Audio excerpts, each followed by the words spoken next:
Hello and welcome to wherever you are around Australia to the Roadie Warmup.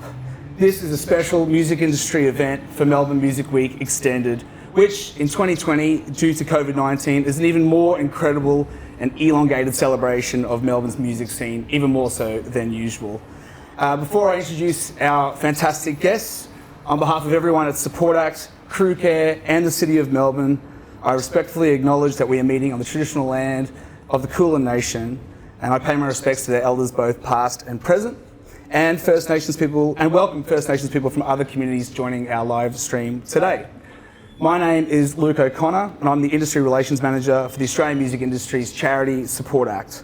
This event is brought to you by Support Act in partnership with Crew Care, an organisation committed to the welfare of crewing professionals, which is what we are here to discuss today, the welfare of those people who work behind the scenes in the music industry.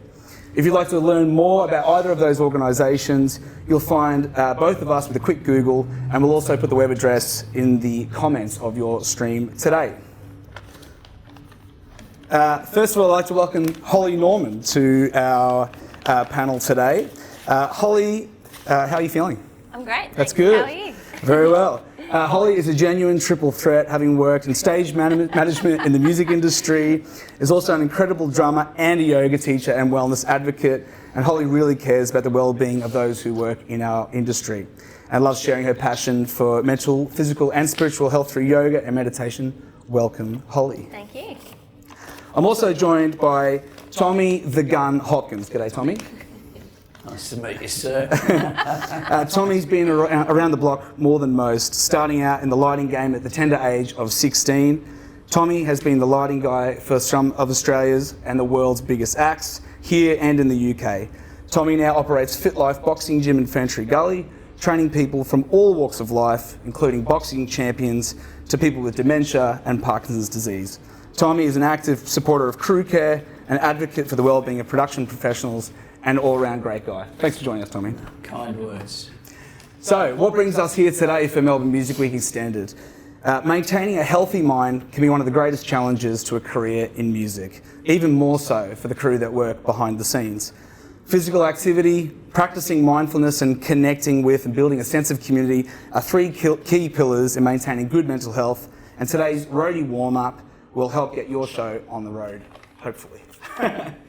Support Act is committed to improving the mental health of those who work in music, and that's why today we partnered with Melbourne Music Week to make that happen. We hope you enjoy the discussion.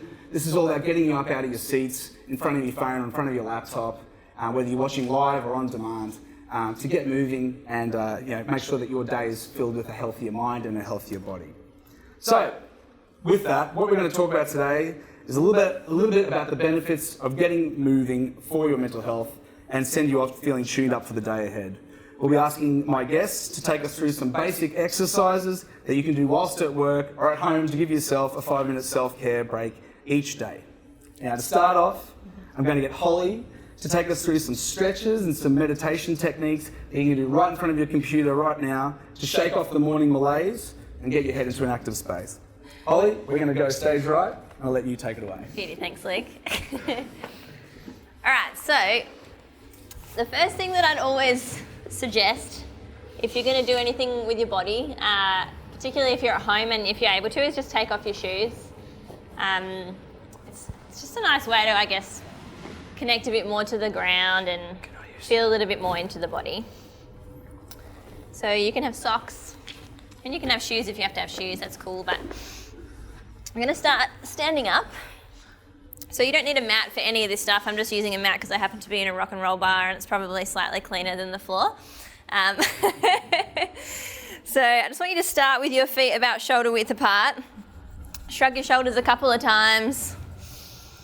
And we're going to work a little bit with the spine. So the spine's basically, it's like the energy highway of the body. So if your spine is compressed, or if you're looking down at your phone or at run sheets or stuff like the whole day, it actually affects your mood. So having your spine be elevated and nice and strong is a really important part of feeling well, both in your body and in your head. So we're just going to start by doing something that often people in events find incredibly hard to do, and that is folding the spine forward so that we can touch the ground. So everyone says, oh, I can't touch my toes, but it's because they're not actually bending their knees. So you're going to bend your knees a lot, until you can take your fingertips down into the region of the ground. And then I want you to relax your head so that the head can be floppy, so the crown of the head's relaxed. Now, if your fingers are nowhere near the ground, that's totally fine. Maybe you're hanging over in this kind of position. Make sure that the knees are nice and bent, and then relax the head down. You're just going to take 5 deep breaths through the nose here. So this is a really nice way to traction your spine. You can do it first thing in the morning when you get out of bed, or if you've worked like a really long shift and you've just been on your feet the whole time, it's a nice way to stretch out the lower back and maybe the backs of the legs as well. You can hang on to opposite elbows as well if you want. And we're just going to relax the head here. So inhale through the nose. And with the breath out, see if you can just release a little bit more tension out of the face. Imagine that you're able to lean forward a little bit, like you're going to fall into a bathtub or a swimming pool in front of you. One more breath in through the nose. And breath out. Nice, and from there we're going to take it for a little bit of a walk till you're in what in yoga we would call a downward facing dog position. This is also one of the most hated shapes from people that don't practice yoga. Again, just try to bend your knees. And from there we're going to lower the knees on down to the ground. Then you're going to bring your hips back over your heels. You can have the knees a little bit wider than your hips here if you want, or closer together. And then just lower the forehead down to the ground. So this shape is a really nice, again, rest for the body, but nice stretch out across the lumbar spine, so the lower part of the back. And as you relax the head down, see if you can now allow your belly to kind of fill with the breath so that you're breathing in first to the belly and then into the chest. Exhale to release the breath. Just take 2 more like that in your own time. So really see if you can take as deep a breath as you've taken so far today on the inhale, and then maybe the exhale you can get it to last a little bit longer. So we focus on a slightly longer breath out. Last one here, inhaling and exhale. Awesome. From there we're going to come back to hands and knees.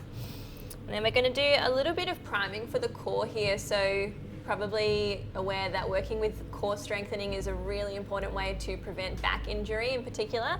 A lot of back injury that we see actually comes from a weak core. So you're going to step your right foot back and then start to hover your right ankle and foot up in the air.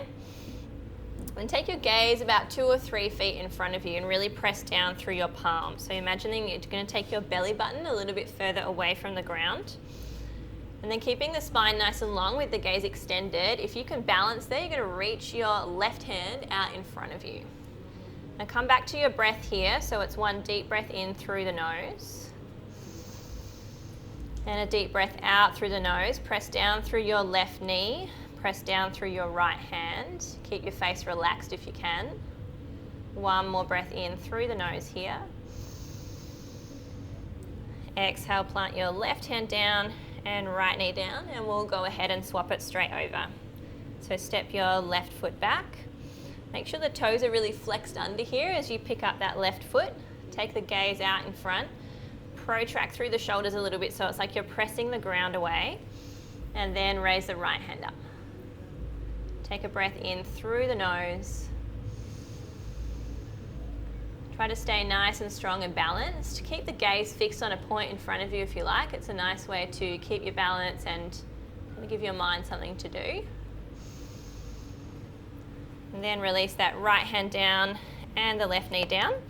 Just going to tuck under your toes and start to press the hips back.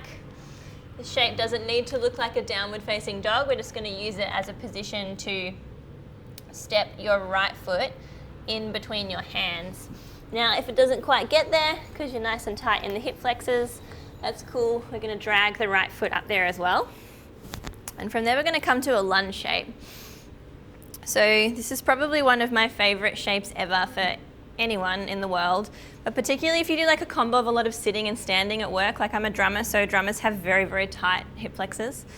So you're going to try to drop your tailbone down a little bit, and then you'll start to feel like a little bit of a gnarly stretch in that left side. And see if you can drag your right heel towards your left knee, like you're going to scrunch up the floor in between the two.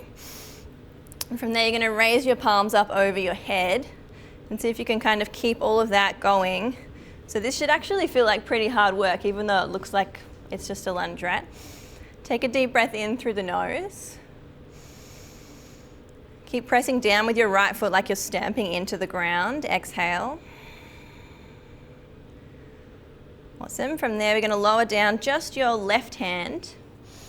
Wiggle your right foot out a little bit more to the right hand side, and then raise the right palm up to the ceiling again.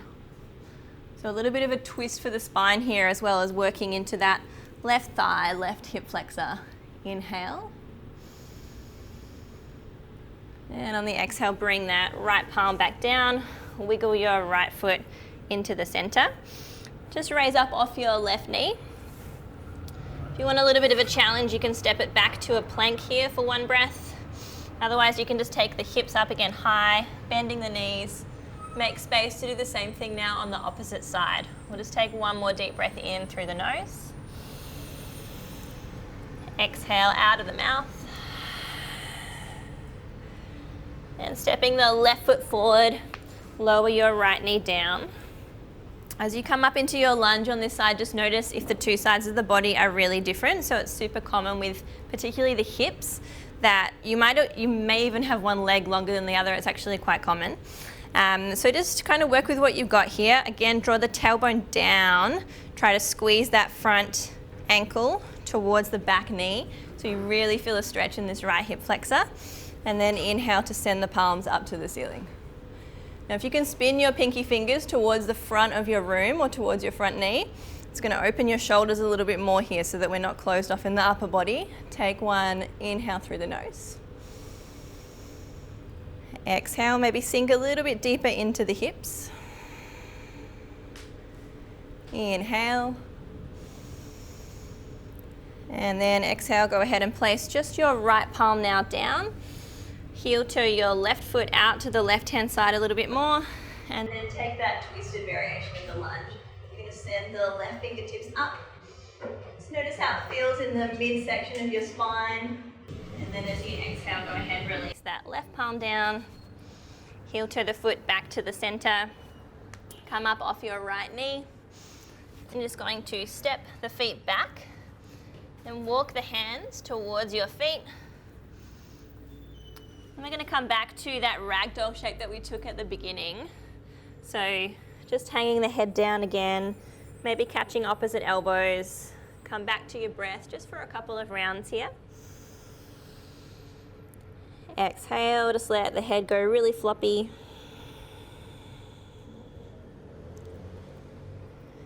And then just release the fingertips down. You're going to bend your knees a lot here so that we've got a bit of support for the spine. Like the knees are kind of like our shock absorbers. And start to roll really, really slowly up the length of your spine so the upper body's still relaxed. I'm just going to come to stand up. Again, loop the shoulders back a couple of times. And maybe even stand here just for a moment with the eyes closed and just take 3 rounds of breath. So inhale, breathe into the belly, the chest. Exhale. 2 more like that. Inhale, breathe into the belly. Then the chest, feel the side ribs expand. Exhale. Last one, super deep breath in. Exhale, maybe out of the mouth, nice big sigh. And then just gradually blink your eyes open if you close them. And just take a moment to notice how you feel. Do you feel any different in the body? Do you feel better? Do you feel worse? That's a pretty simple sequence that you could do really anytime. So hopefully it shows that yoga is pretty accessible. Thanks, Holly. Thanks. Ask my guests to take another seat. So often this year, support actors run a number of workshops around mental health? Well, first of all, I feel much better after that. I feel very warmed up. So throughout the year, we've been talking a lot about mental health in the music industry and just how important it is for us as an industry to really come together to recognise that it's a really hard place to work sometimes, you know, whether it's the, you know, crushing schedules of working behind the scenes, whether it's having to manage artists if you're a manager, which is definitely, you know, not always the easiest thing, or whether it's an artist and dealing with, you know, having a creative mind or the pressures of that. But today, the reason why we chose to do something about how to get moving is that just how important your physical health is when it comes to your own mental health. So it's widely suggested, but it's often overlooked, that getting moving or engaging in some kind of physical activity is good for your mental health. So I'd like to ask both of you, in your personal experiences, particularly when on the job, what do you see as the mental benefits of getting moving and physical exercise? I think, Luke, as far as movement goes, I think any amount of movement is better than no movement at all. So if that means, you know, walking from your house to the next house, if that means, you know, getting up a ramp and bringing equipment out of a truck and pushing it back up, to me that's all exercise at the end of the day. And obviously the good feeling that comes with that, rather than being sedentary and sitting on a couch doing nothing, there's massive benefits to just any form, and that's why so much walking was encouraged during COVID, just to get people out and moving and breathing some fresh air. Yeah, for sure. What about you, Holly? Yeah, so I guess, like, for me, the way that I use exercise and movement in my lifestyle is kind of like a primer for my day. So if I go into my day and I haven't had that, even like you say, a 5-minute walk down to get a coffee and back, or like jump on my mat and do, you know, a little bit of yoga or just anything at all, I'll just feel like 50% more crap, and I just feel like my day will tank a lot easier. Yeah, but it doesn't always have to be what you just did just then. No, not at all. It can be like, walk to the train station, that's exercise. You went up a flight of stairs, you went down a flight of stairs. Like, it can be anything. Yeah, and I guess it's just about taking that time out. I mean, one of the major inspirations for this was Live Nation doing their Roadie yoga when they're doing a big festival build or a big show build, getting all of their crew together to have that moment where they're together as a family, but focusing on their own well-being, not just up a truss. Yeah, sure. Yeah. So just a little bit. You don't have to do the No, the not full, at all. full And bit. I think, like, if you move at all, you become aware of your body. And I think where we see so many issues is like injuries, you know, mental and physical. It's because in our industry, you do back-to-backs for months at a time, and it might take, you know, 10, 20 days for you to have a day off or to have a rest day. And so your body's accumulating like everything that you're doing all the time. So I think when you take that time to just check in, even if it's just like a short walk or a bit of a stretch, you'd be like, oh, something's wrong with my hip. Or And you said, you know, because obviously in a production setting, there's quite a lot of physical labour involved, particularly for those, we know there's a lot of people who talk about moving those black boxes. You know, like there's a life of shifting black boxes around for the crew who are luggers and pack and truss and whatever. But the difference between that physical exercise and actually actively taking a moment for yourself, like how important do you think that is to have that moment where you're kind of, you know, thinking about your own well-being? Back in my day, when we used to do that, no one took any time to take that 5-minute break, and I would just think these days I'd love to be able to back doing that stuff. Be in a venue that's got some seating and steps, and take 5 minutes just to myself to go up and down a staircase in a venue to different levels of the arena, and just get a bit of my heart rate beating a little bit, just a little bit of chill out time. Walk around the perimeter of the venue and just have a look what's there in that city. It took 5 minutes to loop the venue, and then back into work and back into what's required. Just a little bit of mental health break, you know. Yeah, and I guess it's a mindset change as well, isn't it? Yeah, because totally. traditionally in music, a lot of people define that escapism. It's either like, you know, people get addicted to the work and need to work because it's the show must go on attitude, but also the kind of, you know, rate or drug and alcohol use in our industry, Totally. driving people to the kind of point of breakdown. That kind of moment for self-care is super important in a person's day. Yeah, I think also like something that I found personally working in events for a while, it's probably the way that my personality was to begin with, but I get really high on adrenaline and I can work really fast.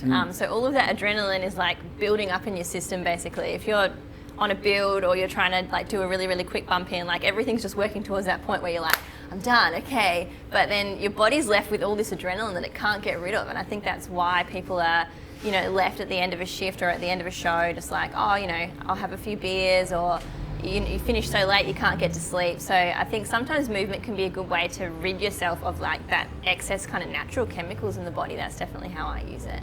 Yeah, and I think there's also a routine to it as well. Like if you can find that routine, that's also got to be good. Yeah, totally. All right, so for a question for both of you then, so how do you feel when you miss a few days? How important is exercise to both of you for your own mental health?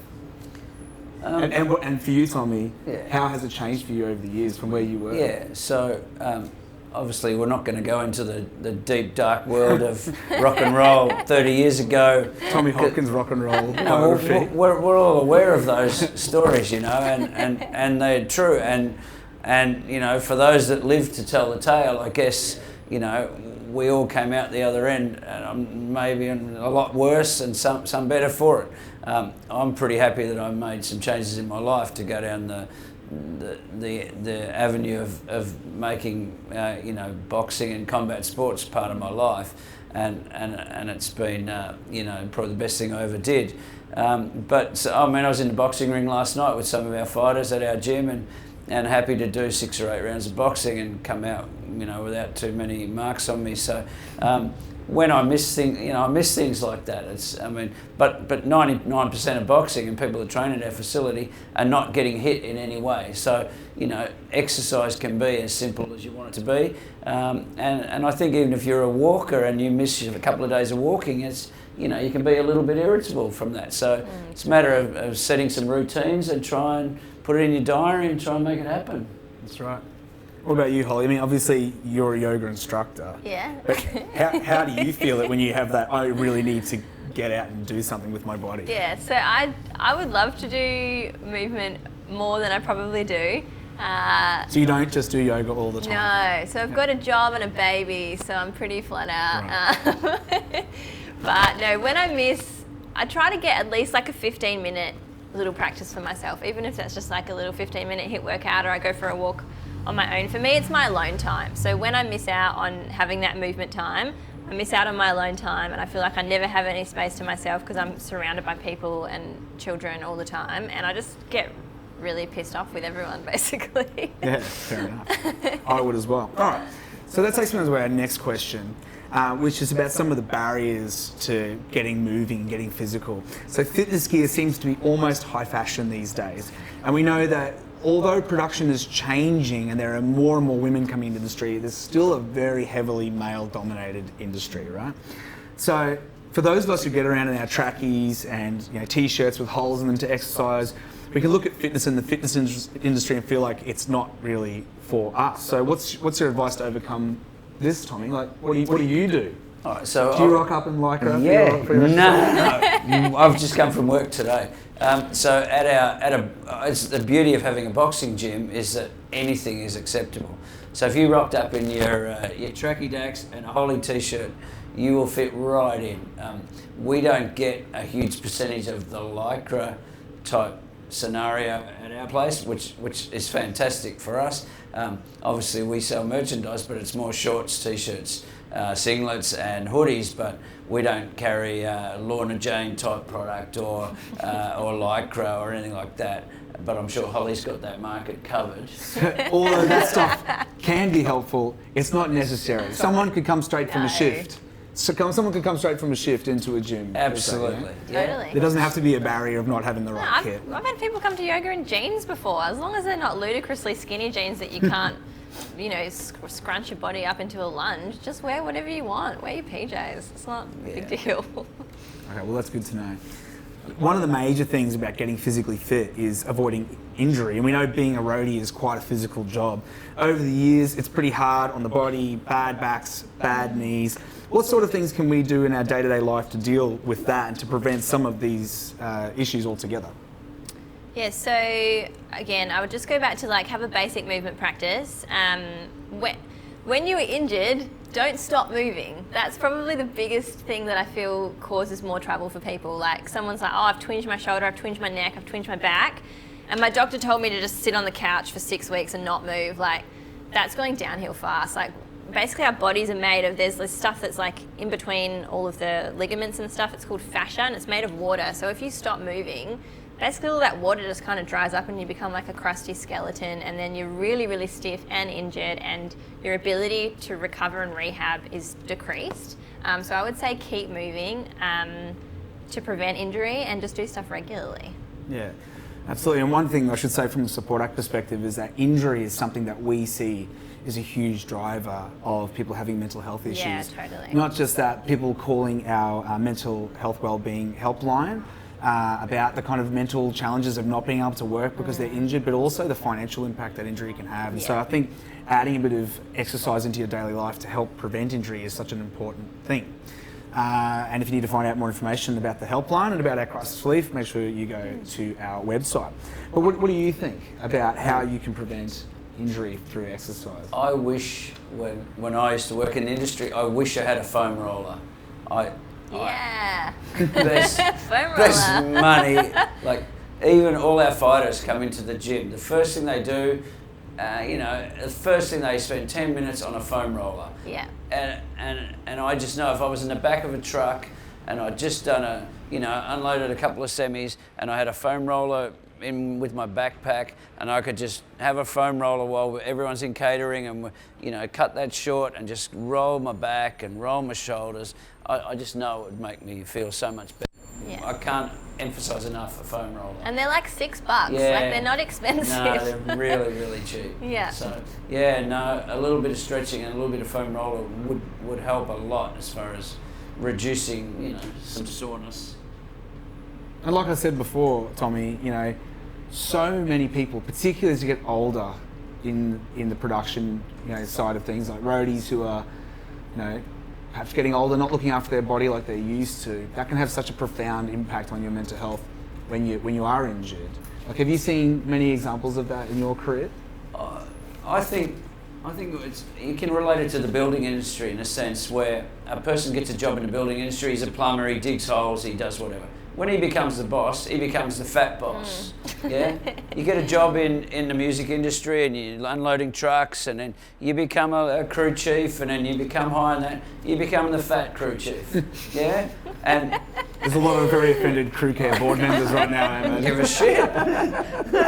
It's true. Like they become sedentary. They have office jobs. Yeah. They're calling the next state, organising the next venue, but at no time in their day do they spend any time walking up a flight of stairs. They'll always take the lift. They're transported from venue to their hotel and back. Like, surely they could walk a little bit.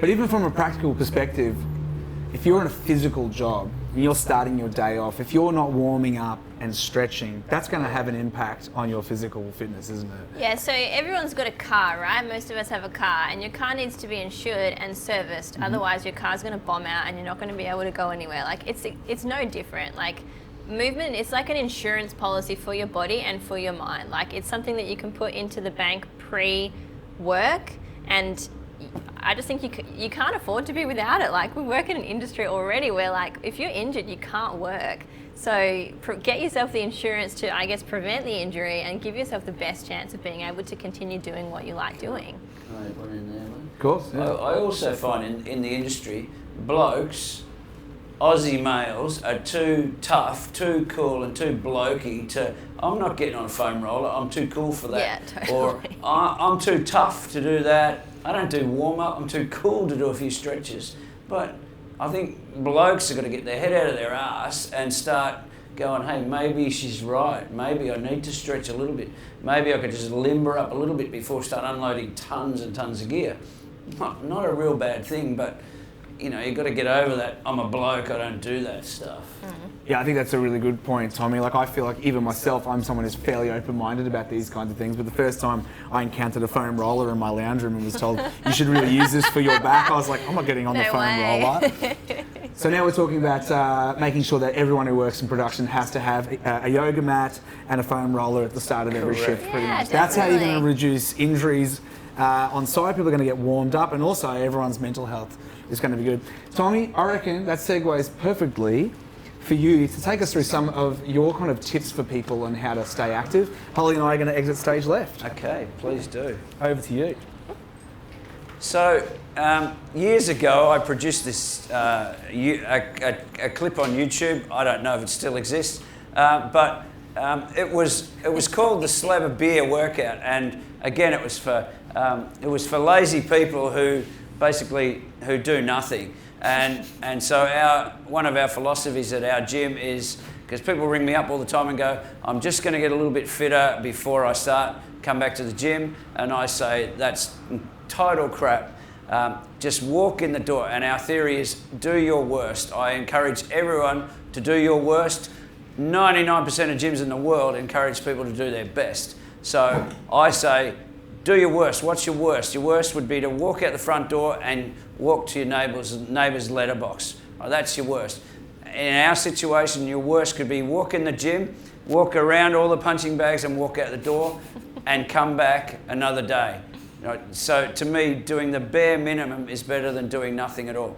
So I've got a bottle of juice here, and this is just part of the warm-up situation, and you've got a couch at home. So I'm talking, we're sitting down, you've got your 6-pack of beer or you've got your bottle of juice, and as simple as stand up, sit down, stand up, sit down in the ad break. Ads tend to go for about 30 seconds. So if I can do 30 seconds of that, and on the next ad, I can do 30 seconds of this, or this, or this, I'm doing something, yeah? All the roadies in the back of a truck will have something like a sandbag, and the big beefy ones can do the same drills. Yeah, similar thing. As far as my chair here goes,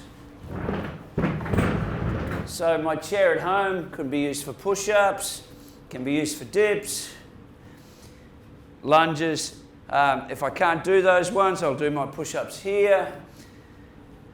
All the ab stuff is here. Anything like this. If you go on, am I allowed to mention a thing called YouTube? Yeah, if you go on YouTube and you check couch workout, fantastic couch workout. All right, so from there we're going to get into some boxing movement drills. Boxing's about patterns of movement and patterns of footwork. Simple as that. So if I'm right-handed, I'll have my right foot back. If I'm left-handed, I'd have my left foot back. Not that important, really, if you're just working out in your lounge room. You could have 2 bottles of water while you're doing this right now and use them for weights. I'm going to move forward. I'm going to move back. Everyone is capable of that. All right, from there, my front hand, I'm just going to call it number 1 punch. So I'm going to call that 1 as I move forward, as I move back. I'm going to call my other hand a number 2 punch as I move forward and I move back. To put them together, and again, we've got people with Parkinson's disease, we've got people with dementia, we've got people with autism doing these drills. So don't tell me you and your fat ass sitting at home can't do this. 1, 2, 1, 2, 1, 2, 1, 2. We make the guys with Parkinson's disease yell out those numbers really loud because one of the side effects of Parkinson's is they start to lose their voice. So they're going 1, 2, 1, 2, 1, 2. We make them sing, we will rock you, we will rock you, etc. Okay, so back to our drill.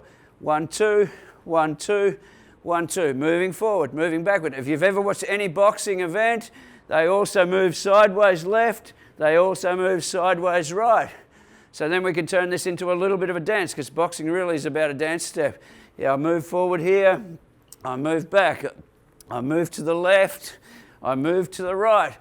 All of a sudden, my heart rate's starting to get a little bit elevated. I'll sit down here and I'll come up with my 1, 2. Same deal, 1, 2. I'll have a rest here in a bit of a plank position here. Yeah, and if I wanted to, I could punch out. So then we can increase the numbers. So I'll just give you a couple of really basic patterns. 1, 1, 2, I move. 1, 1, 2, I move. And again, now I start to step it up. 1, 1, 2, 1, 1, 2, 1, 2, 2 is another one. 1, 2, 2, I'll duck under something here. 1, 2, 2, and duck under. Moving around. 1, 2, 1, I move. 1, 2, 1, I reckon even Luke could handle this. 2, 1, 2, We move. 2, 1, 2. Actually, if Howard Freeman can get in a boxing ring with me, which he does a few times a week, anyone can do this. So I'll put those numbers back to you. There's a 1, 2, 1, 2. There's a 1, 1, 2. There's a 2, 1, 2. And there's lateral movement. There's forward movement. There's backward movement. And that's about it. Luke? Well done. All right, Holly, bring it back in. So people are probably watching going, what's Tommy doing? Why? What's this got to do with Melbourne Music Week? And I'm going to tell you it's got everything to do with music. It's got everything to do with our music industry because watching you do that, Tommy, and like you said, you mentioned Howard Freeman, who's another person, the founder of Crew Care. He's a 100-year-old man. He's a very old man, but he's doing so well physically. He is. And has made it part of his practice, for his own mental health to start getting moving. And today is all about encouraging people who work in crewing to get out there and get moving and feel better about their mental health. So, going back to our questions from before, Tommy, I'll let you catch your breath. Maybe I'll go across to Holly. So, how would you advise someone, let's say, who's more advanced in their years from this industry? How do you build fitness and exercise into your life if you're suffering from chronic pain, back pain, all of those kinds of things? Yeah, it's a really good question, and I think often people I work with drummers. I do a class called Yoga for Drummers, and it's like 50 plus exclusively male drummers that don't do any exercise, and they're like, I can't do yoga, I'm injured, I've hurt my back by loading my gear in and loading my gear out. So I guess my advice would be maybe try to talk to someone who can advise you on that particular injury, because it depends if you have quite a severe injury. You don't want to mess around with back injuries and stuff like that. I would say talk to a physio and, something like that as a starting point if you've got a real injury. Otherwise, I think just finding something and then monitoring your own body, like what Tommy just demoed, for example, that's super accessible to anybody at any age, hopefully. If the cardio element is too advanced, just do it slower. Like he was saying, any workouts on YouTube, couch workout, just pause it. If you're huffing and puffing after 2 minutes, hit pause. Let your heart rate slow down, go get a drink, then be like, okay, I managed 15 minutes today. Maybe on Wednesday, I'm going to try to do 20 minutes, or I'm going to try to do it without pausing it. And I think you've got to be your own kind of coach, I guess, in a way. Unfortunately, this industry, there's not, at this stage, I hope eventually there will be, that there's not a culture of people, employers, checking in and being like, how you going with your fitness goals, bud? How's your mental health? We do have to do it for ourselves. You've got to motivate yourself to look after yourself, I think. Yeah, absolutely. And I think that's the kind of things that we're starting to see the change of because of Crew Care and the Support Act, and the industry itself really starting to take a look at itself and go, we need to take better care of our people because the rate of mental illness is much higher than it is amongst the general population. And then once again, with even physical injuries, the rate of physical injuries and the careers ended early because of physical injuries amongst crewing professionals is really high. And what would you say to someone, particularly from a mindset or an encouragement perspective, to someone who's injured and they feel like their self-worth is low because they can't do their job? What would be the first thing you'd say to them when they came in the gym, Tommy? We get so many people with so many injuries, they walk in our place and they go, I've just had shoulder surgery, I've just had a knee replacement, I've just had, hernia, anything. And people with all sorts of mental health issues, autism, all that stuff. They come in every single day of the week. We get people like that. We explain to them that boxing in itself, 99% of the time, involves no contact, no injury to the person. But the feeling they'll get from hitting a punching bag, hitting a lot, we have some floor equipment that we use to hit stuff. That feeling, that release that people get from that, and the stress relief and just bringing anxiety down, just from a mental health point of view, just bringing stress levels down is really important. You don't need to go and buy a bag. You could get a big cushion and just have it and tie it to a pole in your garage and pretend to punch it. It's just put the Rocky music on and dance and have fun and don't take yourself too seriously. Start feeling good about yourself doing it, isn't it? Have some fun. Even the act of trying is such an important part of it, And you don't have to be good. You know, we accept anyone in our gym. So I'm sure other gyms as well. And if you do it in your backyard, be silly about it. So have you got any specific examples of someone who's kind of gone through that journey, and what did it take to go from kind of a low place to feeling much better about themselves? So a gentleman who's training with us at the moment, he probably weighs 85 kilos and he's training for the Paralympics. He's totally blind. His name's Adam. When he came to us, he was 128 kilos and basically was drinking way too much and wanted to kill himself. He's got a guide dog. He comes to our gym probably 4 times a week. He'll end up going to Commonwealth Games, possibly Olympic Games representing Australia. He's a typical example. We have a lady who comes in twice a week. She's got cerebral palsy. We just got our welder guy, because she can't walk. We got our welder guy to make up a piece of steel. It curves around her. We strap her in. She boxes. She lifts kettlebells. She does weights. She chats to all our clients.